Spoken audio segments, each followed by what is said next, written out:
Ahora Fox Channel se llama Star Channel. Pero tranquila, es solo otro nombre. Va a seguir estando eso de que te sepas todos los remates de memoria y aún así te rías.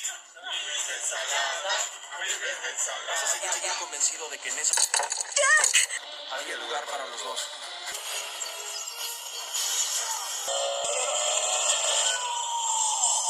¿Es en serio? Va a seguir pasando que esta familia no tenga nada que ver con la tuya, pero al mismo tiempo sean iguales. Y que justo a la hora de comer sea cuando más se te vaya el hambre.